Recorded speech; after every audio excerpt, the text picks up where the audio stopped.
Aquaponic systems. More tips, tricks, hints, and secrets for your aquaponic system. How to make a biofilter. A biofilter is very important in an aquaponic system if you're going to have a lot of fish in your system. Normally on a continuous flow you would not need a biofilter because you have a set amount of fish and the system cleans itself.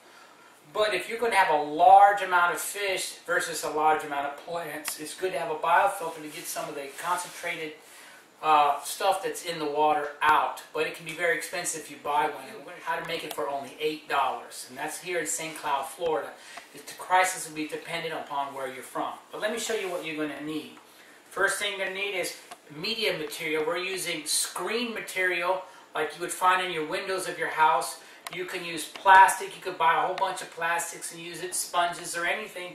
But for today, for simplicity and cost purposes, we're only going to use some screen material. You're going to need scissors. You're going to need a kitchen faucet sprayer holder. This is what you would find in the sink. You would have your sprayer would be in there and you would spray your dishes and put it in here. It's very inexpensive. You only need 2 of them. So we got 2. You need a screwdriver. 10 sheet metal screws, any size will do, just don't get the smallest, you don't need the largest. I recommend getting galvanized because you don't want them to rust. Also, you're going to need an air pump. You can get an air pump at any plant store, pets food store, Walmart. Find a used one. You could probably find one in Craigslist or somewhere. Of course, what comes with the thing is the air stone, and I'll explain why you need that. And then you have here just a typical tub. This is an 18-gallon tub. They do sell them at 10 gallons. They cost about the same, which is about $5 to $6 for this tub. This is the actual filter. Last 2 things you're going to need is, got this. This holds 2-liter bottles. Got this free. You get it from your Publix. Just ask them for a holder or go near the trash bin if they're throwing one away. You get that. This here is a filter for an air conditioner. We're just going to put a second filter there for the media. You don't really need it, but we're just going to do that. And this is very inexpensive. Water flows through it. If you do use anything, make sure it's free of chemicals. It's imperative because you will kill the fish. This is all you need to have a biofilter. Now I'm going to go here and explain how to make it from step by step. What I'm going to make it over here is, we know that we're going to have to screw down the top. So I'm going to put that aside for later. First thing I'm going to do is, if you look here, I've got 2 holes that I already pre-drilled. When you find the device, whatever you use to go through the holes, it should look like this. So I can get through here. It has a clamp on the other side. As you can see here, it gets closer and the plastic is between and it closes it and clamps it here so no water will get through. If you want to put a little bit extra sealant, you can put some silicone in there, but it's not really necessary. When I was in Haiti, they didn't sometimes use things like this, so you're going to have to improvise to do it the cheapest way you can. Now what I did here is I drilled 2 holes, I placed that in. What's going to happen is, actually I'm going to do it this way. As you notice, I put this here, I put it here. What I'm going to have here is from the aqua system, the water is going to go in here on the bottom. I want it to go to the bottom, and as it goes, the water is going to be forced through the media material to filter it, and it's going to come out here, and I will put this one in. And as you can see, it doesn't take very long to build this whole device. In fact, when I use it, the very first time I use it, I'm going to try not to use any silicone or anything of any kind, because we're trying to show you how to use it quickly and easily. Now, next step, very important. We're going to take the air filter that we need. You get what I did here is I just pre-punched a hole here. If you can see, there's a little hole just big enough for the hose to go through. But it's above the water line here. I don't want it below, I want it above. It's because I don't want any water to drip out for going out of there. So there, I got it in. Now what I'm going to do here, it's very important, I put the stone in there, very technical here as you can see. I place it in the bottom, just like that. Now, I have it just laying there in the bottom. This is where this comes into place. I put it upside down. See, the air hose is going to be underneath it. If I put the air hose here and the media sits on top of it, it's not going to let it work right. The bacteria needs to grow and it needs oxygen. That's the reason you're using the air hose.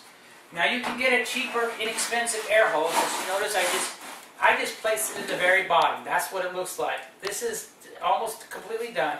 The air hose gives oxygen to the system so the bacteria will grow and everything, and so the biofilter works as a biofilter should. Now, as the water comes in the bottom, I'm going to show you how I made this. I took some screen and I cut it like this. There's no set length, it's how much you want it. And I'm going to make it into a knot. Just a little knot like this. You don't want it drum tight like that because you want all the surface area you have to be visible. So let's undo this one. I made it a little too tight to show you. When you do it, just do it nice and loose. And then you fill it in. And you fill it to pretty close to the top. I pre-made these so we don't have to sit here and do that. Let me show you. As I fill it in, this is so simple. You just put it in here. You can push it down a little bit. There we are. And I will show you what it looks like when it's full. As you notice, this is what it looks like. Very simple. Now, if you want to use the green scrubby pad that I showed you, I would put this like this. Okay, water can still flow through it. As you notice, make sure this is not occluded or closed like that. You want it underneath it. So what I did here, to make it simple, it breathes, so it's like a two-stage filter. Notice it's like that, no chemicals. Water's going to be forced through it, come to the top. Now, notice this hose here hooks to the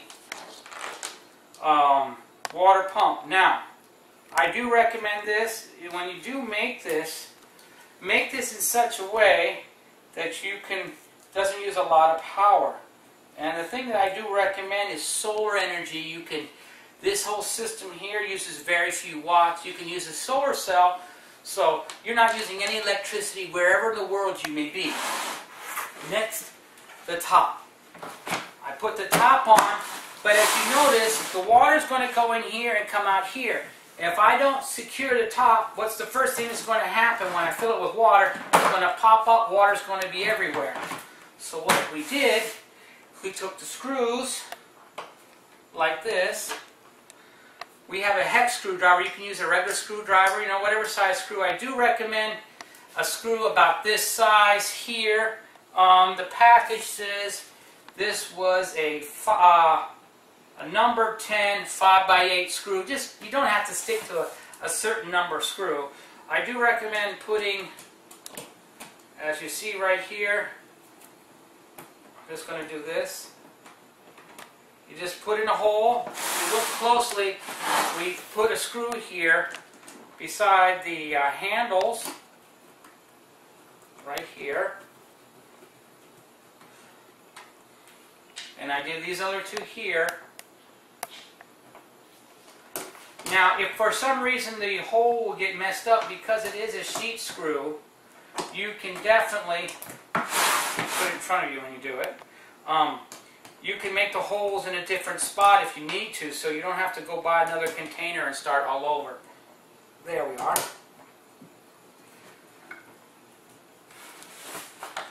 Then put this screw in here.